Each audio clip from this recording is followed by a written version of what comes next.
Three Demons, Book 2, Chapter 29, The Rough Draft.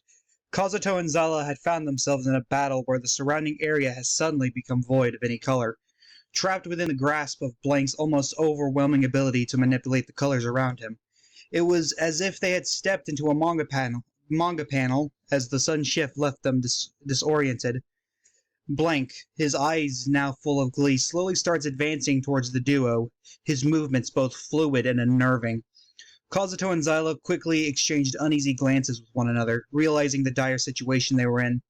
With a deep breath, Kazuto whispered to Zala, "We can't let this psycho get the upper hand on us. We need to find a way to use his color manipulation against him." Zala nodded in agreement hesitantly, her grip on her warhammer tightening once more as she smirked. Sure, but how do you suggest we do that?" Zala asked Kazuto out of frustration. That frustration only grew as Blank quickly closed in on them. As Blank appeared, Kazuto extended his hand outward and attempted to summon a burst of colorful light at Blank, but Blank merely chuckled at his attempts as the colors remained stubbornly absent. Undeterred, Kazuto and Zala both launched an attack at Blank, Kazuto summoning bone spirits from his body as Zala slammed her warhammer on the ground, causing it to shake and caused Blank to lose his balance. Kazuto went to stab Blank with the bone spear, however the spear snapped in half once it made contact, as if it was weak and brittle. Blank's eyes once again were filled with glee as he mocked the duo. "Nothing you do will have any effect against me. You might as well be fighting me with feathers." Zala became frustrated with both the lack of progress as well as the continuous mocking from Blank. "Okay, Mr. Strategist, are you going to come up with a plan that actually works?" Zala turns to Kazuto and lets her frustrations out on him, mocking him in the process. "Please, I'd like to see you do anything besides one-dimensionally swing your oversized hammer." Kazuto fires back at Zala as she aggressively gets in his face, grabbing his collar out of anger. Blank begins chuckling at the sight in front of him. "In the end, your lackluster teamwork finally crumbles, never having a strong enough backbone," Blank tells the duo with glee.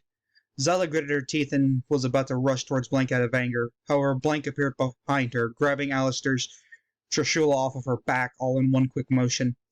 Zala turned around quickly and was jabbed in the abdomen by the end of Trishula, sending her flying across the battlefield. Blank held Trishula in his hands and admired the fragment. "So this is what Lord Bracula has been wanting. I understand now, my lord. You shall have what you want soon enough." Blank muttered to himself as Kazuto swung a right hand at him, causing him to duck and swing Trishula at Kazuto's feet, tripping him as he falls shoulder first onto the ground. With the rest of the Gabrielle company, they continued to follow Yanel and Cleo throughout the ruined passageways in hope of finding Kazuto and Zala. Ria couldn't help but feel a growing sense of unease. She glanced at Randy, who was running ahead of her silently. It was clear that he was lost in his thoughts. Ava and Asuka both exchanged worried looks with each other as well, their concern for him evident. Suddenly, they stopped running as the area around them began to shift, as if the colors around them were shifting and melting. What's going on?" Asuka asked with concern as she looked around her. "Guys, your companions are just up ahead. It seems as if they're in battle," Yanel spoke up, catching everyone's attention. "Then we need to get over to them as quickly as possible," Ivy exclaimed as everyone continued to head towards the unknown battle ahead of them. As the group rushed forward the shifting and melting colors of the ruined passageways, their heart raced with urgency of needing to reach Kazuto and Zala. Yanel's guidance was able to lead them closer to the epicenter of the battle, along with the disorienting effect of Blank's power, as the colors around them quickly disappeared. However, despite all of this, Ria couldn't help but worry about Randy, who had remained silent and distant. She quickened her pace to catch up with him. "Randy, are you okay?" Before Randy could answer Ria, he had felt something close by, causing him to manifest his blade as he lunged forwards. When Randy and company arrived at the battlefield, they witnessed Kazuto lying on the ground with Blank standing above him while Zala was across the battlefield on her back. Randy lunged at Blank, his blade barely missing him as he jumped out of the way as he was distracted mumbling about the desires of Brachial.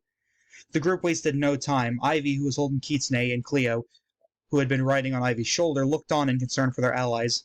Ria and Ava both rushed towards Kazuto, who had just sat up momentarily, as Randy looked back at the three as Asuka hid behind him. Yanel and Valak both rushed over to Zala, who had just regained her composure, but she quickly lost it again after seeing Valak in front of her rattling. Rhea shot a determined glance at Blank. Whatever it is you're planning, I promise you will not get away with it. Blank chuckled, a dark intention clear beneath it, his gaze shifting from one member of the Gabrielle company to the next. So many canvases to experiment with. How amusing. Suddenly, clapping is heard behind Blank. A familiar foe came from the shadows as Blank released all of the color back to him, back to the area. It's spilling out of him as it crawls back to where it came from. Well, Blank, you actually got something from those filthy demons. Bracula will sure be proud. Creed tells Blank with that wicked smile and tone of insanity he was known for. Blank's eyes narrow as he looks up at Creed. I'm leaving. Make sure you actually kill them this time. Oh, how disappointing. There's a reason Bracula chose me to will Tizona after all. Creed screamed these words, unsheathing Tizona as it glowed in a holy aura. Creed points Tizona at the Gabrielle company as his sick, twisted smile becomes more twisted. Kazuto stepped forward. I haven't forgotten our last battle, Creed. I had you on the ropes. Oh, big deal, pretty boy. This time I'm going to gut you like a fucking fish and use your intestines to strangle the others. Creed laughed maniacally as the group carefully watched his unhinged movements. Oh, by the way, Asuka, I hope you missed me, darling, because I sure did miss you, Creed said with a disgusting smile as Asuka hid behind Randy out of fear as Randy's eyes narrowed in anger. End of chapter 29.